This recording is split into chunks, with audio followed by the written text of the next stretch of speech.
Tonight, Dynamite reached 300 episodes. This was a landmark episode for Tony Khan. And it was not the go-home show. But if it was, it actually would have been a great final sell for that pay-per-view tonight. We had a very good episode of Dynamite tonight, an episode I enjoyed very much. And we had a return to form of Kota Ibushi in the main event tonight. First time in many years, one-on-one against Kazuchika Okada. And indeed, we had the return of Ibushi's very good friend, his friend till the end, Kenny Omega, re-emerging after the violent assault by Okada several weeks ago that resulted in gobs of blood being spilled on TV. He came out to make the save for his old buddy at the end of the show tonight. So, of course, we had a Golden Lovers reunion here at the end of Dynamite. We also had Mercedes Mone defending the TBS Championship against Mina Shirakawa. And look, maybe it's just me trying to be the optimistic one here. I legitimately thought there was a better than decent shot that we might get a title change tonight, and Tony Storm would have something to do with it. And in fact, Tony Storm was at ringside for that title match tonight. In fact, there was no title change, and we are in fact getting champion against champion strictly for the AEW Women's World title in Texas in less than 2 weeks. Mercedes is walking in as the champion. And maybe I was the only person in the world who thought there was a chance of that tonight, and I feel like a fool now. But they had a really good match, though. They did have a very good match. Swerve and Ospreay, they are going to be paired up in Texas to take on the Young Bucks, or at least that was the challenge that they issued last week. We never actually got an acceptance of that challenge from the Young Bucks. We did tonight, but only after Swerve and Ospreay put something else on the line, which I was very happy to see because I called that out last week. I said there's no way that this could end like this because it would be foolish for the Young Bucks to agree to the stipulation that Ospreay and Swerve asked for without getting something in return. And so tonight we found out what that's going to be. The stakes have been upped in the match between those two teams. And MJF on this show tonight trying to qualify for the number 2 spot in the men's casino gauntlet match coming up at All In. The winner, of course, will get a guaranteed future world championship match. Mark Briscoe qualified last week to enter in number 1. You want to enter early. It's not like the Royal Rumble. It's the exact opposite, in fact, because the gauntlet could end at any moment. It could literally end in the first 5 minutes of the match. So you want to get in as early as you can. That's the advantage that Mark Briscoe has. MJF was trying to be number 2 tonight. Everything on this show all fed into, and that's not even everything, but everything on this show fed into the All-In card, which is rapidly approaching. I don't know what the last count was as far as the attendance. It's right around 20,000 in that range. I'm sure they'll be above that by showtime, maybe closer to 25. But this is not only their big show of the summer, this is their biggest show of the year. The only reason they didn't go back to Wembley Stadium this year, according to Tony Khan, is because Coldplay had a concert and they weren't able to run Wembley this year. So they decided to have their first All-In on U.S. soil. But they're going back to Wembley next year. This is their big annual show. Everything is building to this show. And the other thing as well, the most important thing I didn't mention, is the fact that we have a main event of Jon Moxley defending the AEW World title against Hangman Adam Page. And on this show, we had a stipulation. So that main event now will not just be a traditional one-on-one match, it will be a Texas death match. And they will be in Texas. We've had Texas death matches that are not in Texas, and that never really made too much sense to me. It's like having a New York City street fight in California. That would be pretty dumb. But we're going to get a Texas death match in Texas, and the world title will be on the line. So on the whole, I had fun with this show. I thought this was a very good episode of Dynamite, the best that I've seen out of them in quite some time. This is your Dynamite 300 review for July 2nd, 2025. I am the Solomonster, and look, I would be remiss if I did not mention the other significant aspect of today. It's not just Wednesday. It's not just Dynamite 300. Maybe you could tell from the shirt that I'm wearing where I'm going with this. Today is also the 68th birthday of the best there is, the best there was, and the best that there ever will be. Yes, indeed, the one and only. And I have him here with me tonight, ladies and gentlemen. You're getting him as an exclusive here on the Sound Off. Bret the Hitman Hart. Here he is in all of his wonderful 8-bit sprite glory. You know, he wasn't in WrestleFest when WrestleFest came out all those years ago, but he should have been. And if he had been, this is what he would look like here. This was a gift I got a few years ago from one of my listeners. Shout out to Andrew, wherever he may be. But the Hitman, I figured, you know, on his birthday, he would make a cameo appearance here on the stream. And so here he is. He's actually quite tall. This thing actually is quite tall. But no, one of the cooler gifts that I have gotten, I believe they call these perler beads, I think is what they're called. It's actually pretty amazing how these are made. I don't know. I mean, I certainly don't have the talent to do something like this. But anyway, shout out to Andrew again. But yes, happy birthday to Bret Hart. Did you know? I didn't know this until a few years ago. How I didn't know this until like 3 or 4 years ago, I'll never know. But did you know that Bret Hart's middle name is Sergeant? I mean, he calls himself Hitman, but his middle name is Sergeant, which is a much cooler middle name than I have or anybody I know. So I was blown away when I first found out about that. But if you don't know the story, it makes it even better. Many years ago, Bret was on social media, but he was on Facebook. And then he finally joined Twitter. I would imagine his kids probably got him to join Twitter. And this was around 2011. Right now, his handle on Twitter is @Bret Hart, which makes sense, right? That's the best handle for him. But that was not his original handle on Twitter. His original handle on Twitter was Hitman Bret S. Hart. S, of course, being for his middle name. Unfortunately, and what they did not realize at the time is that when you read it, it read as Hitman Bret Shart. So obviously, Bret, I'm sure, was not aware of this. And Bret Hart had a handle on Twitter that said Bret Shart. And thankfully, that did not last very long. That was quickly corrected. And we ended up with @Bret Hart. But yes, for a brief period of time, we had Bret Shart, @Hitman Bret Shart on Twitter. And if you didn't know, now you know. But anyway, happy birthday to the Hitman. Yeah, Sergeant Hart. There it is, Sergeant Hart. You know, I almost had the chance to host a Bret Hart Q&A at one of these Comic-Con type events. This was months ago, and it was going to be taking place this summer. I was very excited for it, and unfortunately, it fell through. So, you know, it ended up not happening, and I was very upset about it. But that would have been a very cool thing. You know, to be able to sit down with Bret and ask him a bunch of questions and maybe field questions from other people, that would have been a cool experience. And that would have taken place later on in the summer. It's not going to happen. But again, today is Bret's 68th birthday. I just wanted to take a moment here to acknowledge this. Should be a national holiday.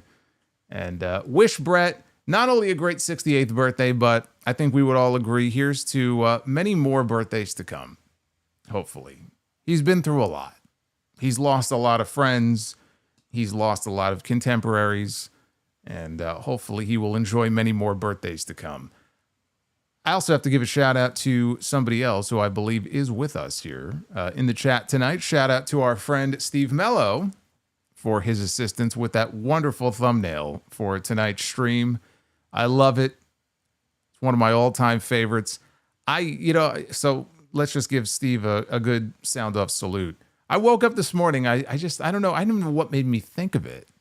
But I said, okay, we got Dynamite 300 tonight. And I just instantly thought of the movie, even though it's 20 years old almost. And I thought of the movie and I said, you know, I have an idea for what I want. I know a guy. Let me go to the guy. And I went to him and this is what he came up with. And so it turned out great. So Steve, thank you.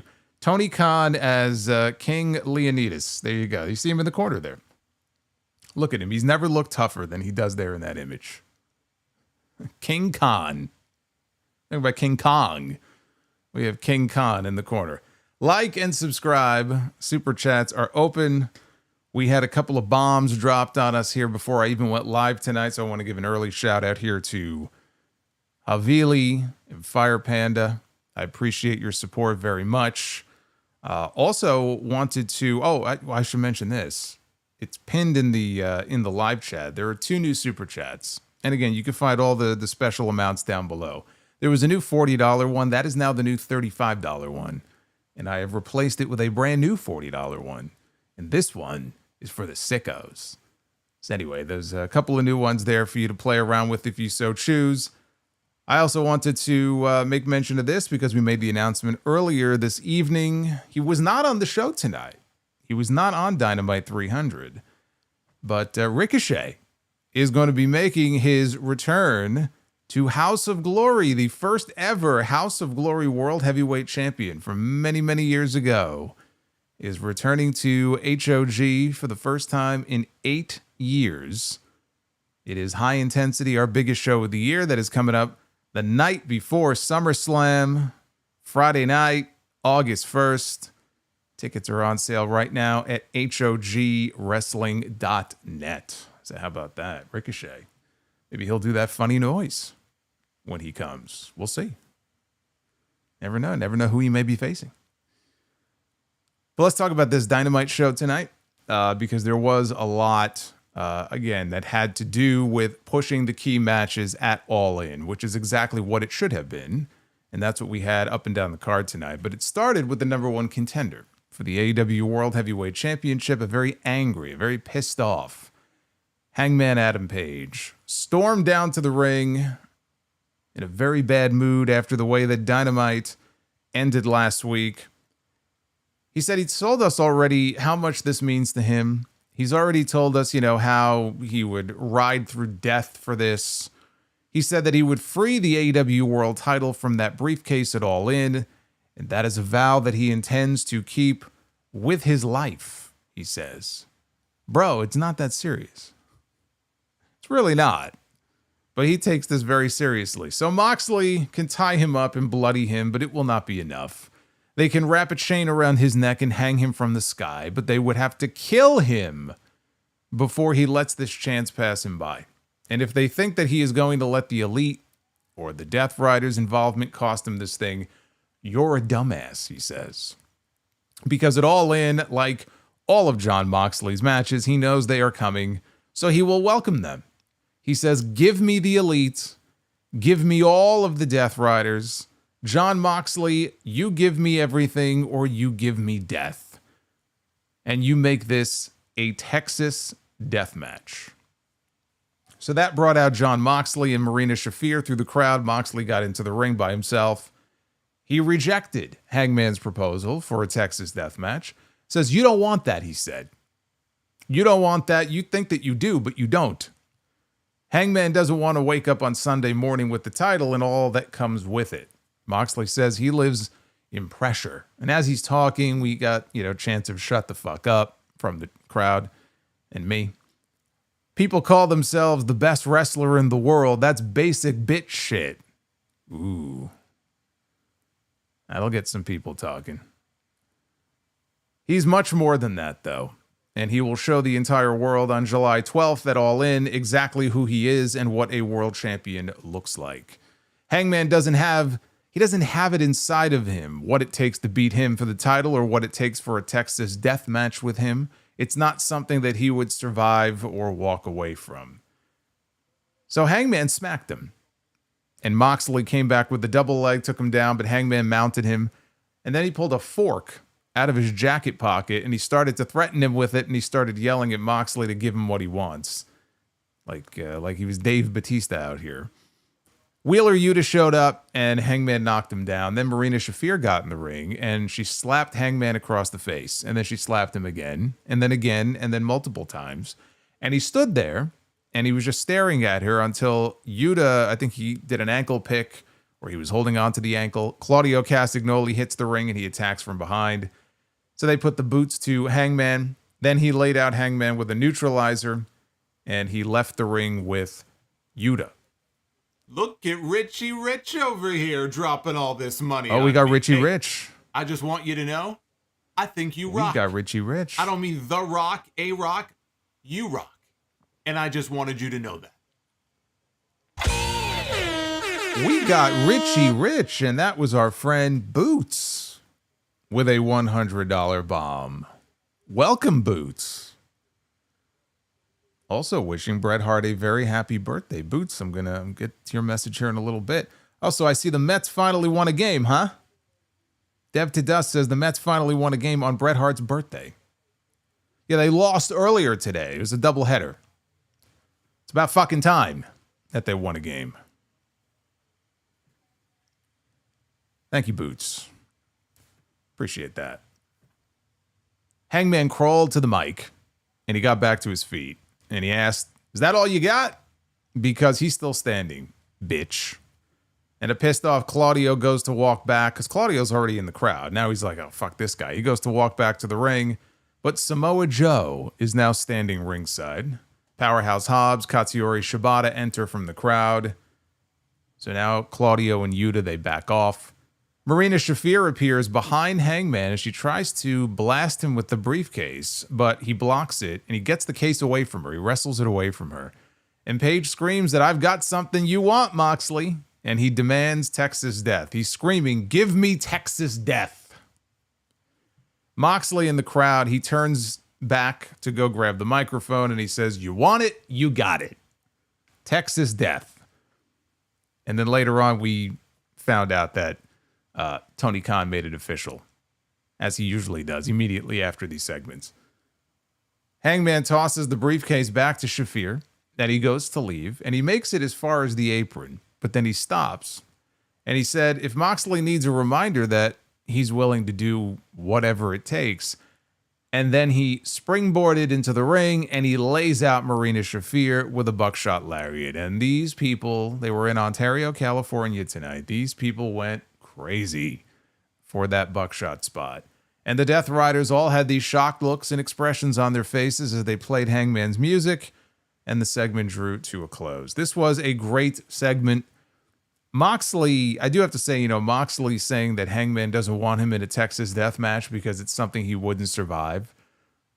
I raised my eyebrows as I was listening to this. Not only has Hangman been in multiple Texas death matches before, but you may not have noticed that 4 days ago, literally 4 days ago, AEW posted the full Texas death match from Revolution 2 years ago between Hangman Page and Jon Moxley, which is a match that Hangman won, by the way. So not only has Hangman had Texas death matches before, he's had one against Jon Moxley, and he's beaten him. And I don't know if that should scare me or not, the fact that he's already beaten him in a Texas death match.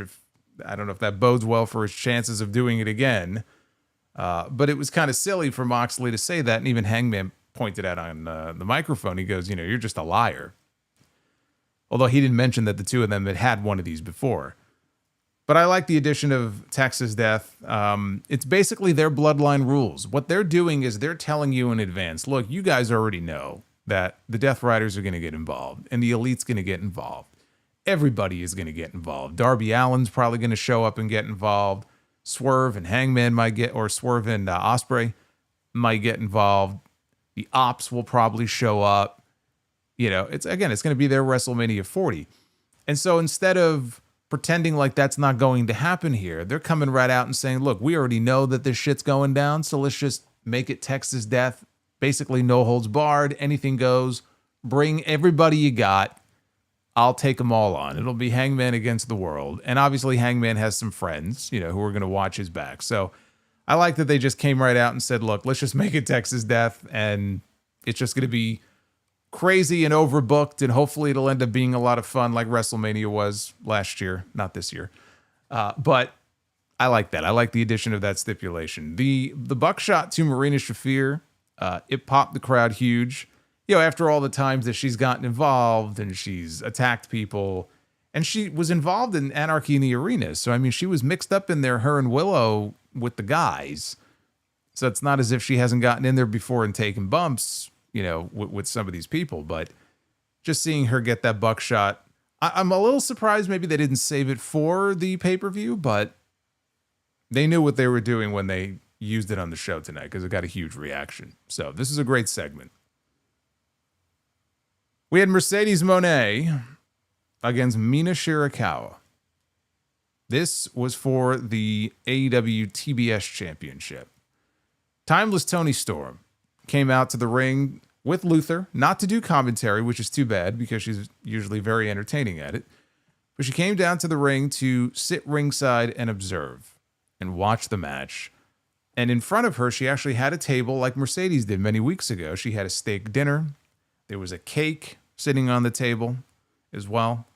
But she just sat there. She was catatonic, basically, for the entire match. She wasn't, expressive in any way. She wasn't talking to anybody. It didn't even look like she was really paying attention to the match. She had this look on her face like she was concerned, but basically in like a trance. And she just sat there the entire time. Mercedes had photos of Toni Storm taped to the bottom of each of her boots, and she was kicking away at Mina before she ripped the photos off. She peeled them off. Mone sent Mina to the floor, and then she started writhing around on the mat. She was mocking Toni Storm, who's done that before. And again, she was still sitting motionless at ringside. During the commercial, Mina trapped Mercedes in a figure four around the ring post. You know who would be proud of that? This guy right here. First guy I ever saw do that spot. This guy right here, he likes that figure four around the post spot. Don't you? Yeah, you do. We'll bring him back for the Super Chats later. Mercedes battled back and applied the statement maker, but she wasn't able to hold on for very long. Mina got her trapped in the figure four again. So Mina managed a spinning head scissors off the apron and a tornado DDT off the steps. Mercedes, though, returned the favor with a spin kick and a Meteora off the apron. Back inside, we got a forearm battle until Mercedes tried a sunset flip and she rolled through into another Meteora, her favorite move. There was a clunky sunset bomb spot into the corner, followed by another Meteora for a near fall. There was a fifth Meteora. Yes, I was keeping track of this. There was a fifth Meteora that appeared to connect, but Mina rolled through and slammed Mercedes' injured leg down with a dragon screw before going back to the figure four. Mercedes managed a rope break, got one finger on the rope. That's all it takes. Mina called for the glamorous driver, but Mone rolled through, tried a Mone maker. Mina, though, countered into some rolling elbows and a buzzsaw kick that caught Mercedes flush on the side of the head. Spinning back fist connects, and Mina followed that with a glamorous driver, but Mone barely got the shoulder up. So Mina went for it again, but Mone hit a backstabber. Mina no-sold it and hit a sliding kick, but Mone kicked out at one. Mercedes connected on a tombstone lung blower. Mina, though, kicked out. So they traded finisher attempts. Mina again tried for the figure four, only this time Mercedes rolled her up with a cradle for the flash pin. This was a very good match with a very abrupt finish that felt like it came out of nowhere. A slightly disappointing one because I thought Mina had a real chance to win the title here. Not clean, not in the slightest that I think she was going to beat her clean. But especially when they showed Toni Storm sitting at ringside and she was catatonic and she wasn't moving. I said, I wonder if this is just her putting on a show here. And as we get closer to the end of the match, or if there's a referee bump and Mercedes tries to leave or tries to cheat and use the belt, all of a sudden she won't be catatonic anymore and she'll get involved. And that will lead to a shock win for Mina here on this big 300th episode where you figure they might want to do something memorable. And it feeds into their match at the pay-per-view. Mercedes would lose her first match here, which would shock a lot of people if that would have happened. But what it would have done is it would have gotten the TBS Championship off of her. If the idea is that Mercedes goes to Texas and wins the world title, keeping the TBS title on her is a terrible idea. If the idea is that she goes and she loses to Toni Storm, which I actually am more hopeful about now, given everything that's happened so far in the build-up to this match, then that's fine. But what I don't want to see, because I don't see what it really accomplishes, certainly nothing good, is if you keep the TBS title on her and she collects another belt in Texas, and now she has both women's championships. Then what? The only place for her to go at that point is down and to start losing. I think we all know that. But I just don't see what that accomplishes. At least if she would have dropped the TBS title now, it puts even more heat on their match. Tony gets revenge for what Mercedes did to her last week, and you eliminate that problem. Does it make the outcome a little more predictable? Are people going to look at that and go, oh, well, she's certainly going to win now? Yeah, but you know what? People are talking about how predictable it is already. They've already, looked at this match and said, she's going to win. Mercedes is going to win. So those same people who would say, well, that would make it too predictable. If you were to ask them now, they would tell you the outcome of the match is going to be very predictable. So what difference does it make? So that was the thing that disappointed me about this. Am I shocked that Mercedes won? No, I feel like I was a man all on an island unto myself when I even gave her a shot at losing here, but she won again. After the match, Mercedes took a cheap shot at Mina, and finally, Toni Storm woke up from her hypnosis and she hit the ring. Mercedes bailed, or so she thought, but Toni had her back turned, and she got blasted by Mercedes, who came back in with a shot with the TBS title. Mercedes went outside to the cake that was sitting on the table. She picked it up. She licked the frosting off the cake. Then she took a sip of Tony's champagne, and then she splashed the rest of it in Luther's face, and she laughed, and she left. All I'll say is this. Despite everything I've talked about, the TBS title, and, is it a mistake to continue to keep it on her? I have no doubt that these two women are going to go out there in Arlington, and they're going to tear it up. Mercedes clocked in another very good match tonight against Mina. So that should not be lost on anyone. This is a woman who hits far more than she misses with her matches. Whatever you want to say about her booking, or, if you're unhappy with it and the belt collector stuff and all that, she goes out there and she has very good matches with pretty much everyone she steps into the ring with. There's no reason to think that All In is going to be any different. So when you look at that card and you say, what's the main event, right? You have 3 matches that conceivably could close the show. And I will say this, if Hangman is not going to win the world championship, then I think Mercedes and Toni is absolutely on the table as potentially the main event of the show. But if Hangman's going to win, if they're going to take the title away from Jon Moxley, absolutely nothing else should close the show except for that match. Unless he's going to lose and they have some big twist or big angle plan, that's a different story. But it's a big enough match here where you could at least consider it. I'm looking forward to the match. I'm just uncertain about coming out of the match, what the whole situation is going to look like with this division. If this woman ends up claiming both belts, it just feels to me now, and I wouldn't have said this 2 weeks ago, but it feels to me now like we're probably looking at a Toni Storm win. Because otherwise, I just don't understand it. If it goes the other way, doesn't make any sense to me. Feels like Toni has to win this match. Now, earlier today, Matt Jackson surprised his brother by buying a limousine, not on their own dime, but he said on Tony Khan's dime. And he was showing that there were boxes of new sneakers in the limo that they had gone around shopping and buying. Again, all on Tony Khan's dime. They rode the streets of California. They stopped outside their old elementary school before heading to the next stop. There was a second segment where they were going to their childhood home after stopping at In-N-Out Burger. They were disappointed that their house seemed bigger when they were growing up, but they quickly opted to head back to their limo. I didn't give a shit about any of this. But they were in California. Obviously, they're from Rancho Cucamonga, so basically this was like a homecoming for them, so that's why we had these segments with them visiting their old stomping grounds. Nothing more, nothing less. We had a 4-way with MJF, Brody King, Anthony Bowens, and AR Fox to determine who enters number 2 in the men's casino gauntlet match at All In. We already know that Mark Briscoe is entering at number 1, so number 2 is basically the same thing. It's like number 1 and 2 in the Royal Rumble, so number 2 is also pretty important. MJF bailed to the floor at the very beginning as Brody mauled Fox and Bowens. He splashed AR Fox and Bowens up against the barricades, and then they turned to MJF on commentary. They showed he was sitting in for a little bit doing some commentary as all of this was going on. He said he was going to let them kill each other and then pick up the scraps. So Fox got hung up on a move. I don't know what he was going for.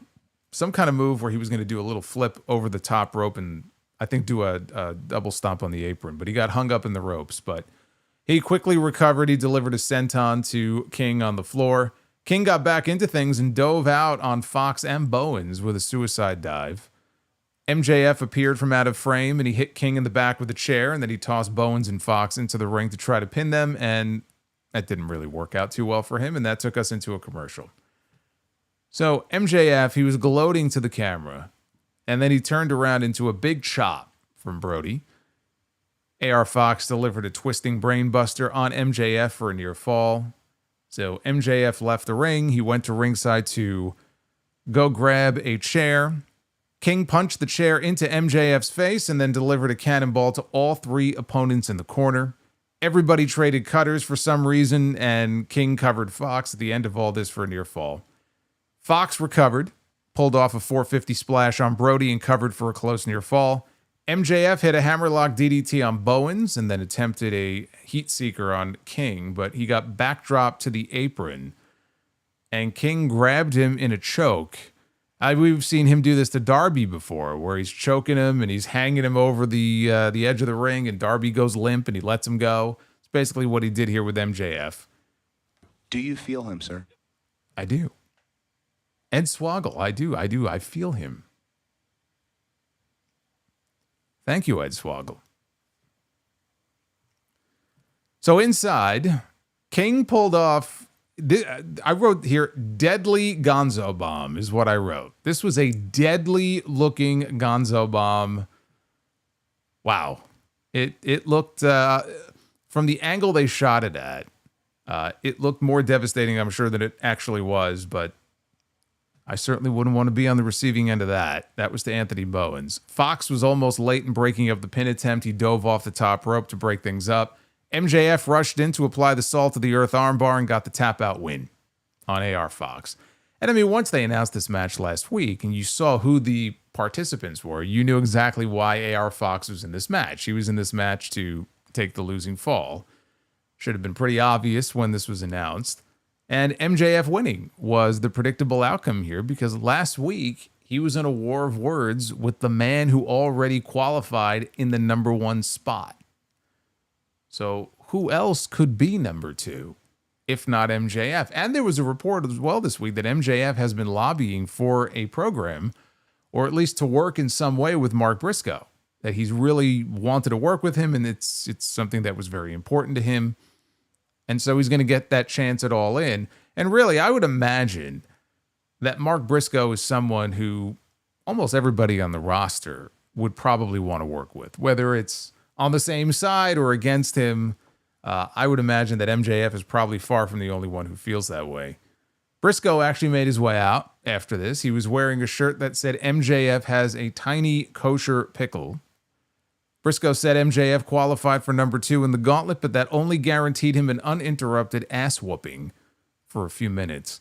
Briscoe made it clear that he wasn't addressing anybody but MJF, and he said that his beatdown is coming courtesy of calling him a bitch last week. He challenged MJF to a talk next week if he has a set of balls next to his tiny kosher pickle. So then Jet Speed came out. This is where things took a nosedive here. This was the one thing on the show that I really looked at and I was like, you know what, I could see what's going on here, but this didn't really work for me. So Speedball Mike Bailey, Kevin Knight, they come out. They attack Lashley and Benjamin. So these guys have been trying to prove that they are worthy of getting a shot at the tag team titles. And they keep getting their asses kicked by the Hurt Syndicate. This was no different. They came out here, Lashley, Benjamin, very quickly overwhelm them and get the best of them. MJF and MVP are sitting in chairs at ringside. They're just kicking back and observing and enjoying all the carnage. Hurt Syndicate went to go leave. Knight and Bailey, they got back to their feet and they said, hey, we're still standing. So MVP sent Lashley and Benjamin back to the ring to deliver power bombs to both men. And MJF is yelling at these guys to stay down, but they didn't. So Lashley and Benjamin, they kicked their asses again. Knight and Bailey, they struggled to their knees and they said they might know how to hurt people, but they'd have to kill them if they want to keep their titles. Oh, that can be arranged. So Knight said that Benjamin's mama taught him how to hit like a bitch, and then he challenged him to a singles match on Collision, which is being taped, I believe, as I speak. That is episode 100 of Collision. There was some good action here. I am sure all the others in this match, especially Brody King, will find their way into that gauntlet. They won't be number 2, but they'll find their way into the gauntlet on the card. The gauntlet is going to be the way for Tony Khan to get a lot of people on this show who would not otherwise be on this show. And there may be a couple of surprises in there as well. I don't know if we might see someone. I'm trying to think, like, from the last crop of WWE releases, other than Braun Strowman, who I don't think is coming in, who was released? I mean, I guess Carlito was, but like, who was released that could potentially show up in this battle royal? Well, it's not a battle royal. It's a gauntlet match. But, you know, we saw Ricochet debut, right, last year in the gauntlet. Is there anybody like that this time that we've even heard about, potentially interest in from AEW that could potentially debut in this match? I can't think of anybody. I don't know. I haven't heard any names mentioned of anybody that there's interest in bringing in, but they do try to have some surprises in these matches. So I would expect there to be one, at least. But MJF has to be the favorite. I don't know who else is in this gauntlet other than those two guys. Clearly, MJF is the favorite at this point, going into All In. Now, I wanted to just mention real quick here, there was a great angle at the MLW show last week. MJF showed up in disguise as a surprise to attack Mystico. And he let Mystico know that this issue with the two of us is not over yet. Like, we're not done here. I'm going to embarrass you. I'm going to embarrass your countrymen. I'm going to embarrass CMLL. So we're going to get another match between MJF and Mystico. Mystico could be in this gauntlet match. He's actually going to be on Collision this weekend. He could actually be in the gauntlet. There could be some interaction between them. Obviously, this match, though, is not happening in Texas. Now we know that. It has felt to me like either Forbidden Door, they could do the match there, or CMLL has an anniversary show at Arena Mexico coming up in September. I could see them wanting the second match because AEW got the first match, even though it was at Arena Mexico.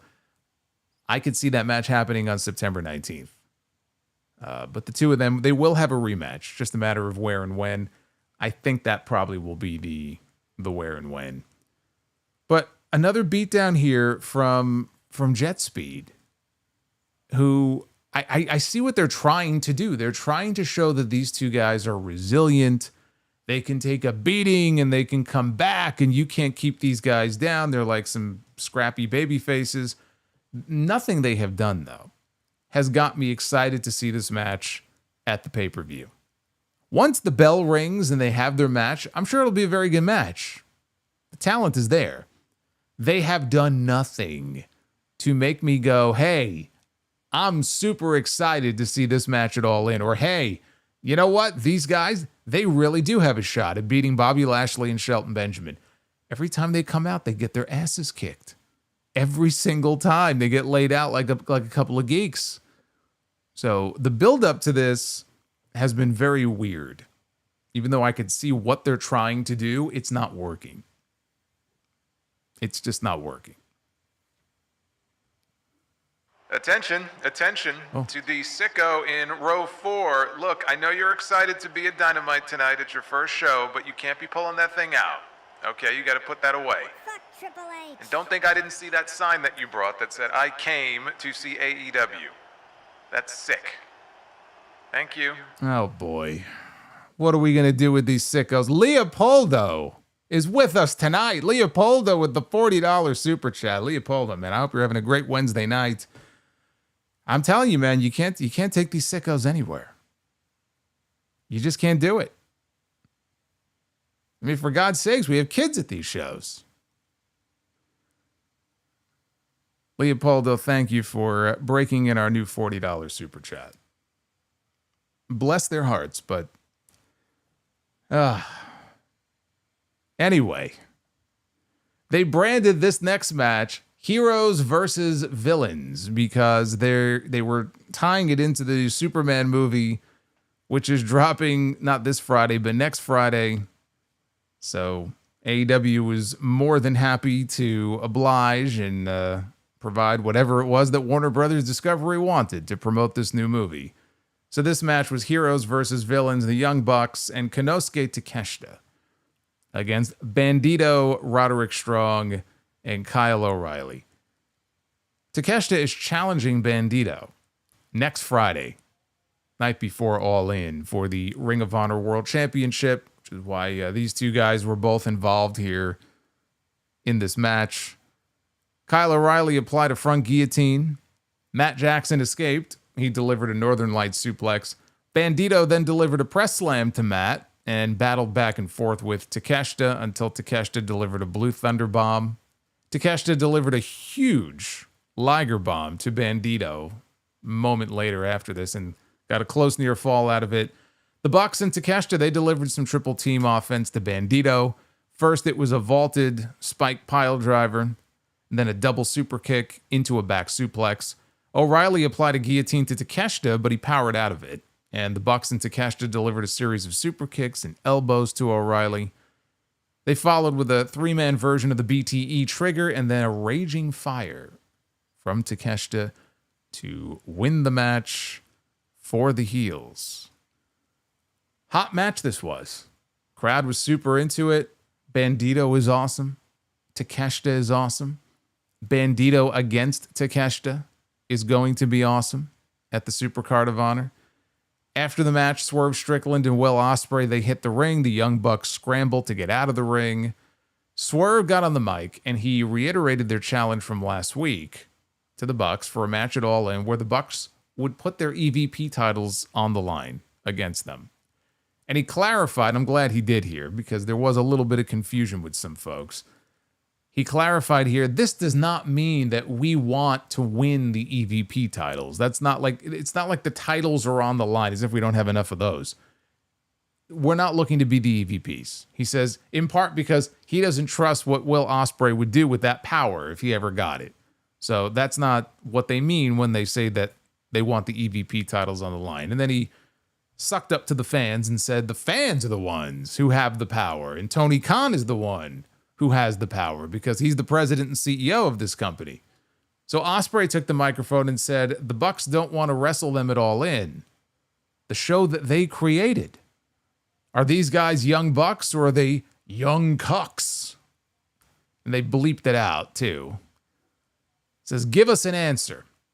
So Matt says, what's the deal with you guys and with Hangman? Like, you all think that you make the stipulations around here? He said, hell no. Because what do we get out of this? And I'm like, yes, exactly. That's the question I raised last week. What do they get out of this? So Ospreay said, well, he has something they might be interested in. And he walked over and he whispered something to Swerve. He basically, trust me. Like, trust me, bro. He said, if the Bucks accept the match and beat them at All In, then him and Swerve, they cannot challenge for the World Championship for 1 year.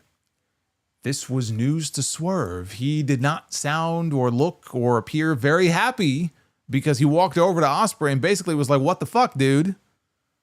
He was not happy about that. Matt said, you know, that's the smartest thing that Ospreay has ever suggested. You've got a deal, but you've got to get Swerve on the same page. Swerve, if this is what you want too, then you've got a deal. And ultimately, reluctantly, Swerve agreed, and so the match was made. I'm very happy that they added that stipulation because I said it last week when I reviewed the previous segment with these guys. Literally on this review last week, I said the Bucks have absolutely no incentive to say yes to this challenge. Because if they don't turn around and say, you guys have to put something on the line in return, they look like complete blithering idiots. Why would they say yes and agree to put their executive vice president powers and their titles on the line against these men if they're not willing to put something on the line in return?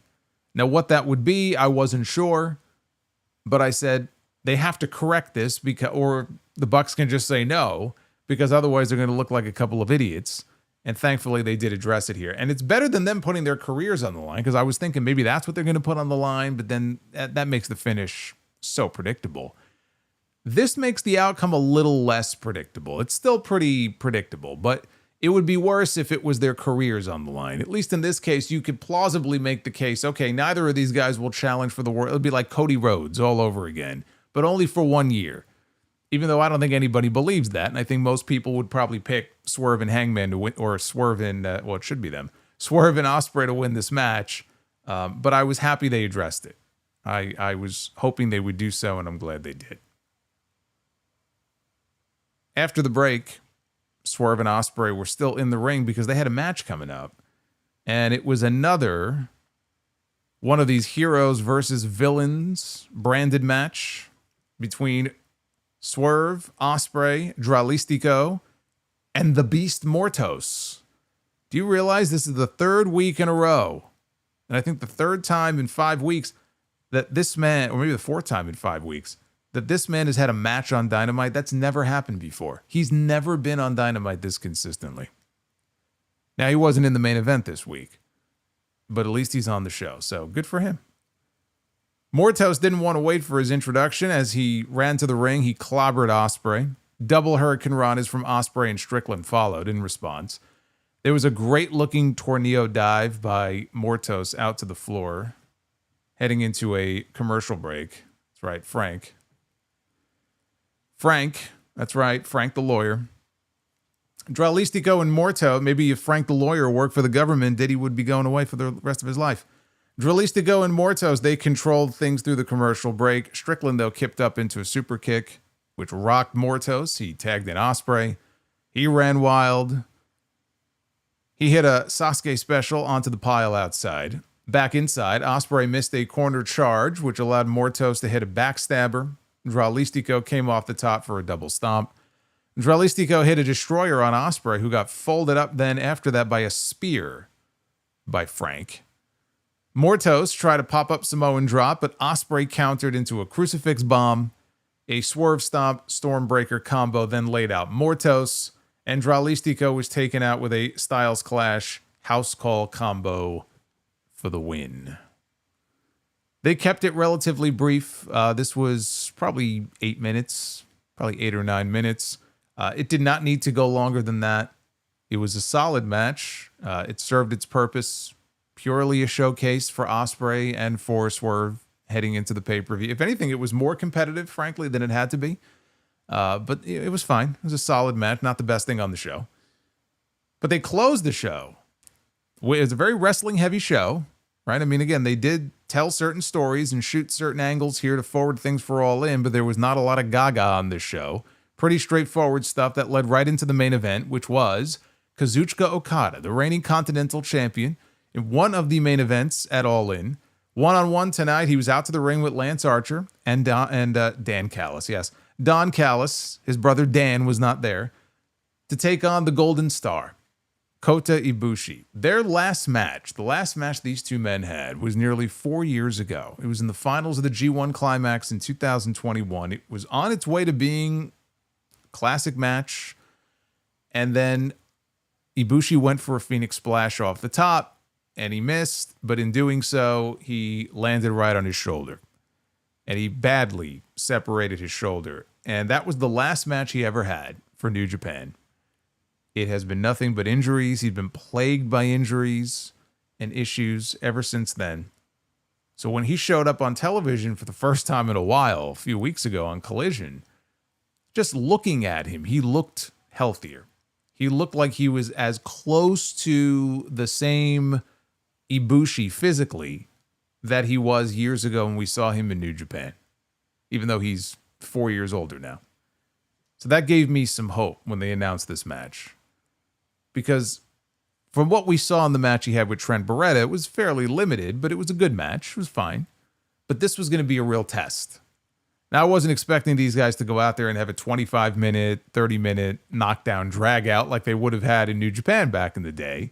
But this was going to be a test for both guys because even with Okada, we don't get to see New Japan Okada very often. We see glimpses of him. It really depends on who he's in the ring with. We'll get to see him next weekend when he wrestles Omega. I'm sure of that. For all we know, it could be the last match these two have. So I'm sure we're going to get that. But in this case, like, what Kota Ibushi were we going to get in the ring tonight against Okada? I'm happy to report that the Ibushi that we got was as close to the Ibushi of old as you could hope for here for this television main event. Okada shoved him and started to paintbrush him at the very beginning, and then he rolled outside like a dick to the floor. So the action spilled out to the floor. Okada sent Ibushi into the ring steps. This took us into a commercial break. A little later on, there was a wicked-looking running knee strike by Ibushi to a seated Okada that netted Ibushi a 2 count. Okada came back with a big flapjack and then his trademark neck breaker over the knee. Okada headed up top. He dropped an elbow to the guts. Then he came off with his Rainmaker flip-off pose that he does. Ibushi backed Okada into the corner when Okada tried for a Rainmaker, but Okada fought out. Then he delivered a shotgun drop kick. Ibushi took this just ridiculous bump backwards into the bottom turnbuckle and just wrecked himself. Okada started delivering forearms, and Ibushi all of a sudden went into murder Ibushi mode here, where it's just like he sort of detaches from himself. He becomes this other person, and he starts no-selling, and he gets this really scary look in his eyes. So then he starts lighting Okada up with right hands. Okada's sitting in the corner. He's covering up. The referee backs him off. Okada came back with another Rainmaker attempt that Ibushi ducked, and he delivered one hell of a lariat of his own. Ibushi was looking to finish it with a Phoenix Splash, and I'm like, oh shit, don't do that. Don't do that. So he was up there. He was about to go for it, but Okada got up. He went over and grabbed him in a waistlock. Took him off the ropes with a German suplex. There was a Rainmaker attempt that got foiled, and then Ibushi delivered a kick to the side of the neck. We got loud Ibushi chants here from the crowd. They ended up on the ropes. Ibushi got... Now, this right here. I mentioned the deadly Gonzo bomb earlier in the show from Brody King. This right here trumped that one because they're on the top rope, and Ibushi gets a double underhook, and fucking A, I thought he killed him. I had the same reaction watching this that I did when Chad Gable basically did the same move to Vikingo at Worlds Collide, where he gave him that, avalanche powerbomb off the top rope. This looked like from the first angle like he spiked him on his head, but then they showed it from the other side, and as safely as you can do a move like that, it was basically an avalanche. He called it an avalanche tiger driver, did Excalibur on commentary. It was more like an avalanche powerbomb, but wow. And somehow Okada got a shoulder up at 2.999. There was a Kamigoye attempt by Ibushi that Okada was able to avoid. He grabbed the wrists. He was going to try again, and Okada knew it, and he got over to the ropes, trying to get that rope break. As the referee was telling Ibushi to let go, though, Okada rocked him with a clothesline, and then he hit the picture-perfect drop kick. And then he followed that up with a Rainmaker flush. Just one is all it takes. And he got the pin. After the match, Okada, Callis, Archer, Rocky Romero all of a sudden was there in the ring. They were all putting the boots to Ibushi. Archer was about to hit a chokeslam when Kenny Omega's music hits. What a shock. Here he comes. He comes out with a chair. And he hits the ring and the Callis family bails. Trent Beretta, though, all of a sudden, he appears in the ring behind Omega, who is completely oblivious to this. And Beretta has a baton in his hand. Ibushi gets up. He grabs the baton out of his hand. So now Omega turns around. He spots Beretta, and he power bombs Beretta into the air, into Ibushi, who catches him and takes him over with a German suplex. So then Ibushi is up. Omega's up. They're staring at each other. And Ibushi embraces Omega. And yes, we got the Golden Lovers reunion here at the end of this show here, and the fans all cheered. And they gave one last hard sell for the big winner-take-all match in Arlington. It will be Omega, Okada, champion against champion, title for title, to crown a brand new unified champion. It's the name of the title. They also hyped up Collision 100 for Saturday, which is being taped right now. I'm guessing, and I said this the other day, I'm guessing that Adam Copeland returns on that show after the FTR match. FTR has a match with the Outrunners. Just a guess on my part, but that would seem to me, especially if they wanted to do something special for the 100th episode of Collision. And, you know, we're coming up pretty quick on this big all-in card. So unless they want Copeland as a surprise in the Gauntlet match, which I hope not, because that probably means he's winning, this would seem to be the time for him to come back and to go after FTR, since they're the ones that took him out in the first place, and then build to whatever it is that they're going to do it all in, because FTR doesn't have a match. And Copeland's been waiting. He's been waiting for creative to kick in and to come back. I can't imagine they wouldn't want to have him on that show. But this was one hell of a main event here, and it was a return to form for Kota Ibushi, and I'm very happy to see him healthy again. He was going through this stretch where he looked washed. And you just look at him, and you look at the reports about the ankle injuries and then just the shoulder and all these different just physical injuries that he was dealing with. And it just felt like, you know what, we're never going to get that guy back again. And I don't even want to see him in the ring. I just want him to just heal up. Like he wasn't giving himself time to heal up. He felt like he had to get back in the ring. And it was sad. But to see him out there in the ring tonight in the main event, he's not washed. He's healthy again. He's healthy again. He's able to go in there and show you the Ibushi of old when he was going out there and he was having these great matches. That guy is still there, and he could be a very useful asset to Tony Khan. It's not going to be somebody that Tony builds the company around or anything like that, but he's over. He's a great wrestler. People know who he is. He does have, name recognition from all of his success in New Japan. He can absolutely be an asset to Tony Khan because he has an AEW contract. I mean, some people think he's like still with New Japan. Like, oh, he's the New Japan guy. He hasn't been with New Japan for years. Some people don't realize that. Like, he's full-time an AEW contracted talent. He's just been hurt. So Tony now has somebody back that he can put to use, and I was very happy to see him, again, a return to form for him here in this main event. So this was, I thought, a very good episode of Dynamite. Their best in a while. Very clear focus on the Arlington show, as it should be.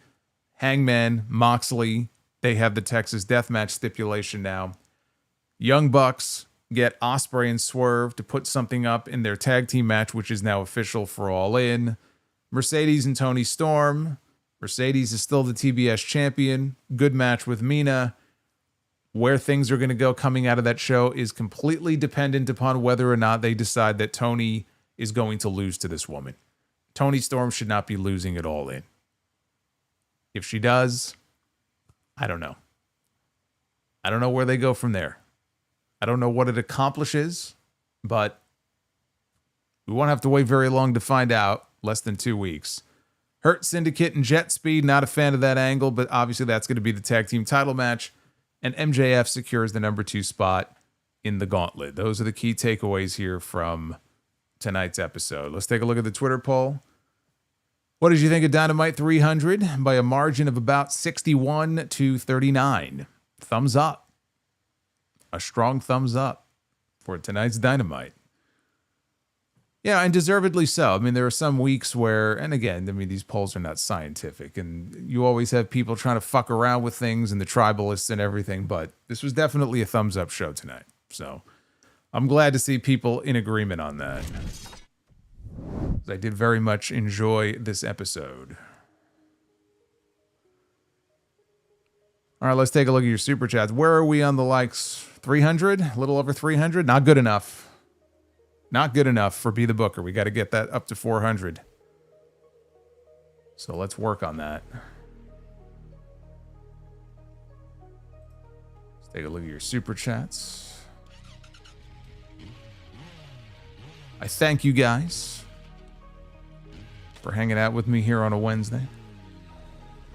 Hey, Fire Panda, thank you again for the 50. How dare you deprive me of my comedy by having an HOG show on the 12-year anniversary of August 1st warning. For shame. Yeah, still one of the all-time memorable moments in TNA history for all the wrong reasons. You know who the star of that segment was? Mr. Anderson. If you saw it, you know why. Duff's Vids.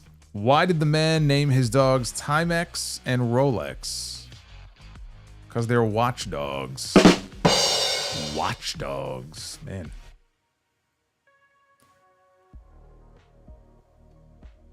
It's a good thing he didn't name his dog Apple Watch. This is why I leave the jokes to Duff's Vids. Havili. Oh, we love to see Havili here. What's up, Solomonster? How are you doing today? It is Thursday, the 3rd of July. Of course, he is in Brisbane. So that is why. Beyonce or Rihanna? Rihanna. Saved by the Bell or Full House?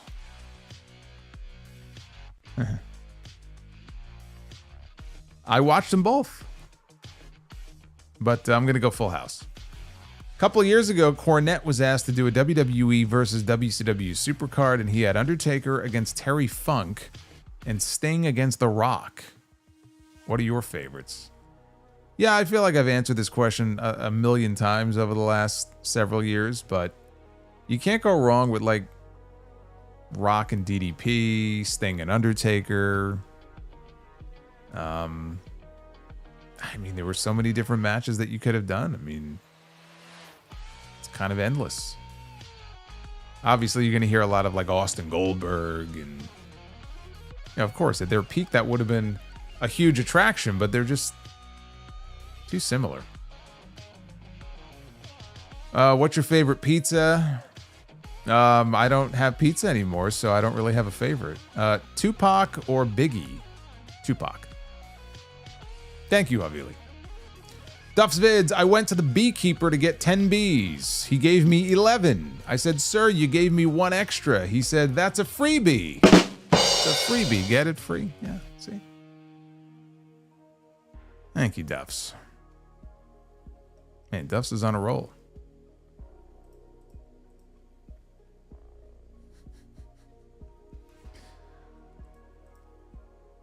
Also, why was the broom late for work? It overswept. I don't like that one.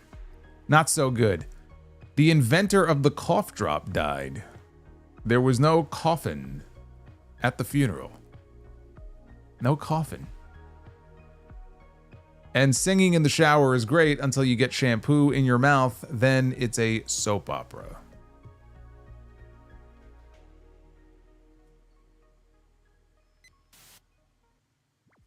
Griga. Hey, Griga, what's going on? I haven't heard from Griga in a while. Ontario was a packed show. Collision will be right after Dynamite. Rock on, Mr. Soul. Does that mean you were there? Sounds like Griga may have been at the show. Thank you, brother.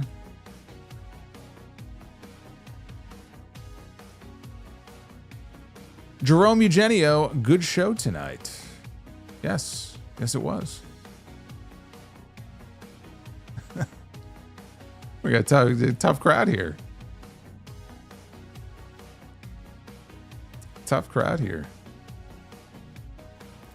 Hannah Blackman, what's going on, Hannah? Great show tonight. Happy I'll be at All In. What do you do to keep JD so calm on TNT? I've never heard him rage on there. He knows better. I have a very calming influence. I'm very calming on people. Somebody has to keep him in check. Thank you, Hannah. Duff's Vids, what do you call a mat made out of hemp? A gateway rug. Yeah,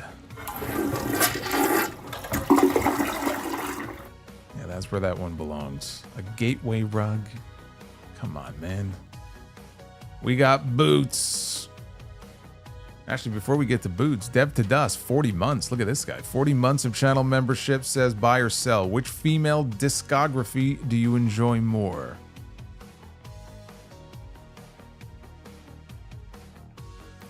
Madonna or Cyndi Lauper? Madonna. I like Cyndi Lauper's music very much, but I'll go Madonna. Also, what is your favorite song from Madonna and from Cyndi Lauper? You know what song of Cyndi Lauper? I mean, Cyndi Lauper's had a lot of really good songs, but because I'm a fan of the Goonies movie, and she did that song, "The Goonies Are Not Enough." I think I might have to go with that one. You know, I never realized until a few years ago that she was doing the backup vocals on Real American. I had no idea that was her voice. For Madonna, I don't know if I have just one, but I mean, I always used to play "Like a Prayer" many years ago. That was one of my favorites. There's Boots with the $100 bomb. Happy birthday to the best there is, was, and ever will be. I wouldn't be upset if the Hitman does a walk-in at Saturday night's main event and screws Oldberg in his last match.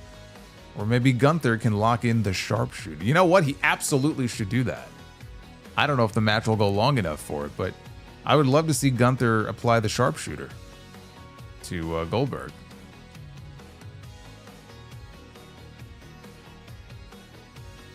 Dev to Dust, the Mets finally won a game on Bret Hart's birthday. Happy birthday, Bret. The Average Grunt, episode 300 of the longest running primetime wrestling show on Turner Broadcasting. What a banger. AEW is red hot, heading towards their biggest show. I don't know about red hot, but I enjoyed the show. It was a good show tonight. I'm looking forward to All In. Arabian Night, do you think TNA was overambitious running UBS for Slammiversary? 3 weeks away and only 3,200 tickets sold is bad. Surprised WWE has not allowed AJ to wrestle there. Yeah, you know, I would have thought that there would have been a relatively big WWE name on that show, since they have this working relationship and all. And, you know, TNA certainly has no issues sending talent and loaning talent to them. It's like, hey guys, we could use some help here. But I guess Trick Williams, they figure, well, you got Trick Williams. They're gonna need something on that show. You know, they're not getting John Cena, but they're gonna need something on that show. It's a big building. I thought they had something else up their sleeve, but I don't know. We still got a few weeks, but I don't know. It's not looking like they are holding for a big surprise. EJ Slem, happy birthday to Bret Hart. That's right. Happy 68th birthday. Oh, I forgot. He's with us here. So bring him into the picture here. There he is. Bret wants to see the super chats too. Gotta let the man read along with us. EJ Slem, the one Bret Hart dream match that no one ever talks about. Bret Hart against Minoru Suzuki.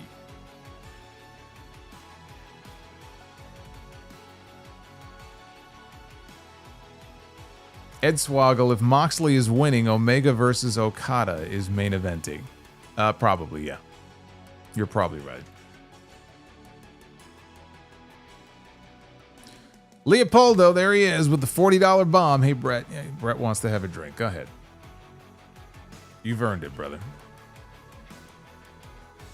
Have I seen that Great American Bash card? You know, I've seen some of the matches that they announced for Great American Bash. It's like, I ain't watching that shit. With everything else going on that day, I ain't watching that shit.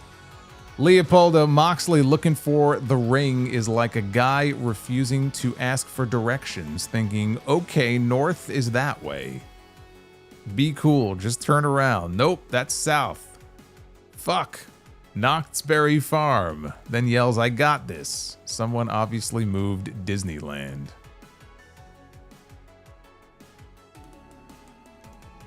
That was quite the journey, reading that super chat. That was all over the place. Leopoldo, thank you.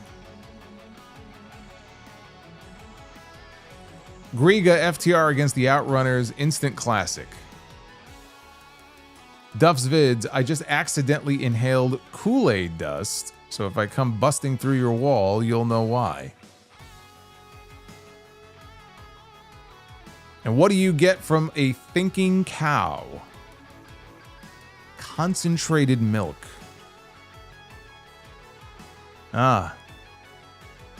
Concentrated milk.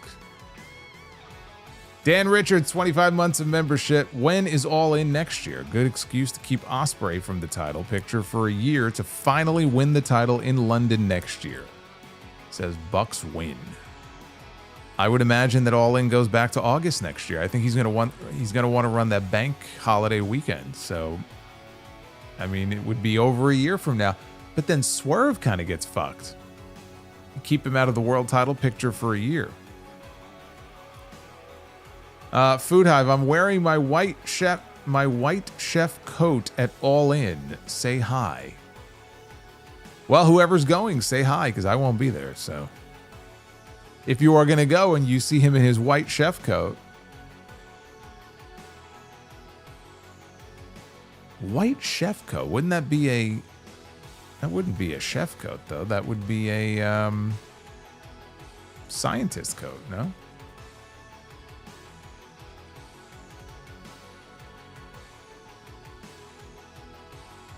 Ed Swoggle, put FTR in the gauntlet. Cope can be in and not win. That's fine, as long as he doesn't win. B-Money. How did you celebrate Bobby Bonilla Day yesterday? I celebrated by doing Tuesday Night Titans. That's how I celebrated, by working. And going to the gym. Joking aside, have you checked out the video of Diesel's final days in WWE on the Vault yet? No, I'm behind. They've posted a lot of really good shit lately. There's a 4-hour Bret Hart mixtape that I have yet to dive into. So I have to watch that. Today, I watched the Hogpen match from 1995 between Henry Godwinn and Hunter Hearst Helmsley. It's 10 minutes of my life I will not get back, but I did watch it. Meanwhile, everybody is talking about the WWE Vault channel, and they've been posting like full shows, like full Great American Bash pay-per-views on the WCW channel. No one's talking about that. Including Great American Bash 85, which I think is pretty rare, as far as the actual full show and not just highlights.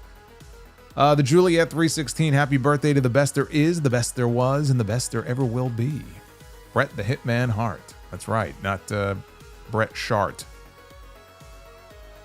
Food Hive, how was Bobby Day? How was Bonilla Day, Mets fan? Bonilla Day was fine. I don't collect 1.2 million each year like he does, though. So his day was much better than mine. By the way, he'll be collecting that money until he is 72 years old. God bless him. Number 1, Homo sapien. I'm thinking of becoming a hitman. I heard they make a Ron Killings. Had to edit because of the bad word. Yeah, well, it was a lost cause either way. I was tempted to hit the flush, but I'll spare you. Food Hive says, hypothetical. If not watching wrestling for 1 year meant a Mets World Series win, what would you choose? Would you abandon us? No, I would not abandon you, because then I would not make any money and make a living, which would be pretty terrible. So this is what I do now. I mean, why would I give that up for an entire year? To do what? To go back to doing what I was doing before? I gave that up this year for a reason, because I don't want to do it anymore. And this ain't the time to be giving up your job if you got one. So No, I would not give up watching wrestling to see the Mets win a World Series. Uffman Entertainment, happy birthday to Bret Hart. It is absolutely no coincidence that His Excellency's birthday is the day after Canada Day. Surprised it's not on Canada Day. I think Bret Hart's birthday, in a way, is Canada Day. It is another Canada Day. Should be a national holiday. Lost Dill with a $9.99. Haven't really been here live recently, but have been watching at work. Why do turkeys always have detention? They're always using foul language. Not bad. Not a bad attempt. And Leopoldo says, I was trying to convey exactly what it feels like watching Moxley looking for the ring, looking around, switching directions with all of his silly-ass mannerisms. Yes, I'm aware of that. But I'm just saying, like, as I'm reading it, I'm like, boy, this is really quite the journey here that he's taking us on.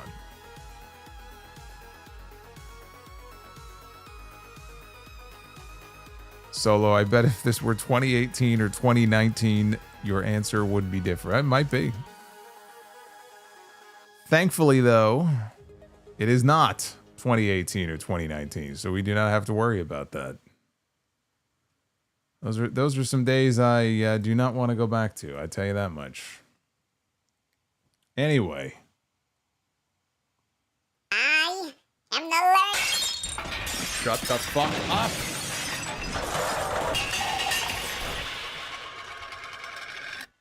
Fuck that. The learning tree has sprouted from the Juliet. Diddy's verdict. Oh, yes. Yes, indeed. Diddy's verdict proves that money and good lawyers can get you out of almost anything, even the most serious of federal charges. Well, either that or the prosecution put on a really shitty, weak case. But yeah, convicted on some charges, but not the most serious ones. I would be shocked if he gets 2 years behind bars. I would be surprised. But Vince McMahon is watching that and saying, he's not in jeopardy of being on trial because the whole Janelle Grant thing is a civil case, but he's probably watching that going, see? Because it was all the sex trafficking charges that they found him not guilty of. But funny enough, what he was found guilty of was, I think, transporting prostitutes. So basically what he was convicted of is like calling them an Uber, in effect. I don't know. I know he's potentially on the hook for more than that, but I don't see him doing more than 2 years. I don't see it. But the system is what the system is. Anyway, thank you guys for hanging out with me here on Wednesday night for Dynamite 300. We fell short of Be the Booker, so we will not be doing Be the Booker tonight. So we will have to try again on Friday. Friday is a taped SmackDown, but more importantly, it's a 2-hour SmackDown. It is the beginning of the 2-hour era, the rebirth of 2-hour SmackDowns. So we will be celebrating much more than just our nation's independence on Friday. We will be celebrating our independence from 3-hour SmackDowns. I will be here for the review after SmackDown, and hopefully we will be able to be the Booker going into the holiday weekend. Until then, be well. Stay safe. Have yourselves a great night. This is Sparta. Say goodbye to King Khan there in the corner. And I will see you guys back here on Friday for the SmackDown review. Until then, take care, guys.